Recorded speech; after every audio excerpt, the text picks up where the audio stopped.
Every country on earth at the moment is reforming public education. There are two reasons for it. The first of them is economic. People are trying to work out, how do we educate our children to take their place in the economies of the 21st century? How do we do that, given that we can't anticipate what the economy will look like at the end of next week, as the recent turmoil is demonstrating? How do we do that? The second, though, is cultural. Every country on earth is trying to figure out, how do we educate our children so they have a sense of cultural identity and so that we can pass on the cultural genes of our communities while being part of the process of globalization. How do we square that circle?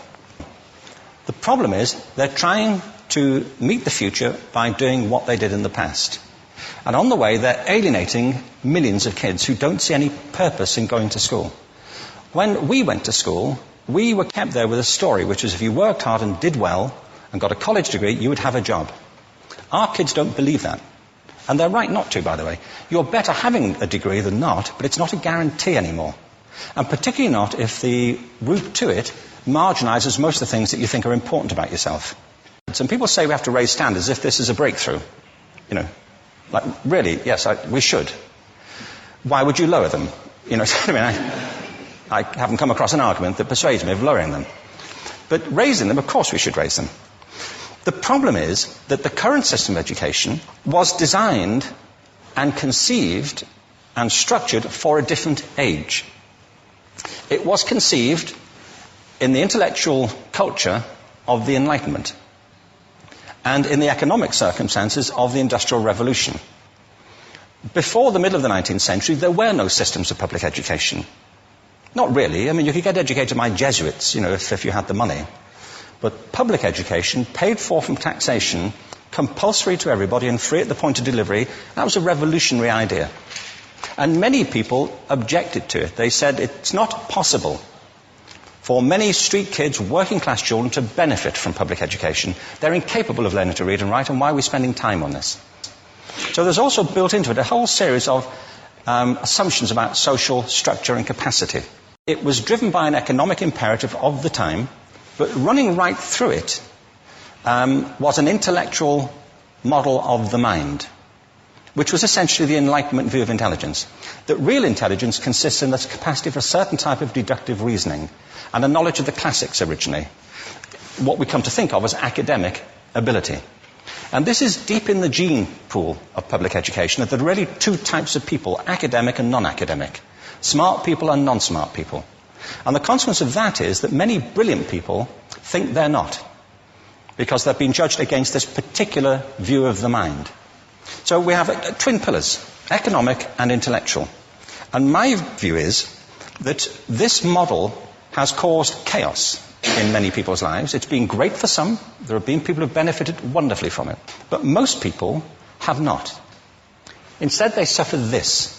This is the modern epidemic, and it's as misplaced and it's as fictitious. This is the plague of ADHD. Now, this is a map of the incidence of ADHD in America, or prescriptions for ADHD. Don't mistake me here. I don't mean to say there is no such thing as attention deficit disorder. I'm not qualified to say if there is such a thing. I know that a great majority of psychologists and paediatricians think there is such a thing. But it's still a matter of debate. What I do know for a fact is it's not an epidemic.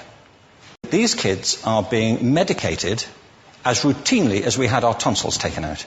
And on the same whimsical basis, and for the same reason, medical fashion. Our children are living in the most intensely stimulating period in the history of the earth. They're being besieged with information and calls for their attention from every platform, computers, from iPhones, from advertising holdings, from hundreds of television channels. And we're penalizing them now for getting distracted. From what? You know, boring stuff. At school, for the most part.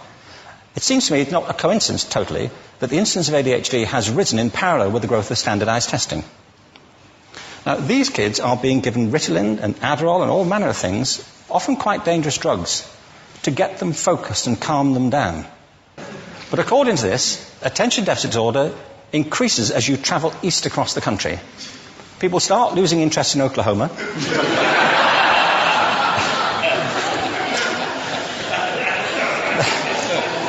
They can hardly think straight in Arkansas. And by the time they get to Washington, they've lost it completely. And there are separate reasons for that, I believe. It's a fictitious epidemic. If you think of it, the arts, and I don't say this exclusively of the arts, I think it's also true of science and of maths, but I say about the arts particularly because they are the victims of this mentality currently, particularly. The arts especially address the idea of aesthetic experience. An aesthetic experience is one in which your senses are operating at their peak, when you're present in the current moment, when you're resonating with the excitement of this thing that you're experiencing, when you are fully alive. An anesthetic is when you shut your senses off and deaden yourself to what's happening. And a lot of these drugs are that. We're getting our children through education by anesthetizing them. And I think we should be doing the exact opposite. We shouldn't be putting them asleep. We should be waking them up to what they have inside of themselves. But the model we have is this. I believe we have a system of education that is modeled on the interests of industrialism and in the image of it. I'll give you a couple of examples. Schools are still pretty much organized on factory lines, ringing bells, separate facilities, specialized into separate subjects. We still educate children by batches. We put them through the system by age group. Why do we do that? Why is there this assumption that the most important thing kids have in common is how old they are? It's like the most important thing about them is their date of manufacture. You know what I mean? Well, I know kids who are much better than other kids at the same age in different disciplines, or at different times of the day, or better in smaller groups than in large groups, or sometimes they want to be on their own. If you're interested in the model of learning, you don't start from this production line mentality. It's essentially about conformity, and increasingly it's about that as you look at the growth of standardized testing and standardized curricula. And it's about standardization. I believe we've got to go in the exact opposite direction. That's what I mean about changing the paradigm. There was a great study done recently of divergent thinking. It was published a couple of years ago. Divergent thinking isn't the same thing as creativity. I define creativity as the process of having original ideas that have value. Divergent thinking isn't a synonym, but it's an essential capacity for creativity. It's the ability to see lots of possible answers to a question, lots of possible ways of interpreting a question, to think what Edward de Bono would probably call laterally, to think not just in linear or convergent ways, to see multiple answers, not one. So, there are tests for this. One kind of cod example would be, people might be asked to say, how many uses can you think of for a paperclip? One of those routine questions. Most people might come up with 10 or 15. People who are good at this might come up with 200. And they do that by saying, well, could the paperclip be 200 foot tall and be made out of foam rubber? Does it have to be a paperclip as we know it, Jim? Now, there are tests for this, and they gave them to 1,500 people. This is in a book called Breakpoint and Beyond. And on the protocol of the test, if you scored above a certain level, you'd be considered to be a genius at divergent thinking. Okay?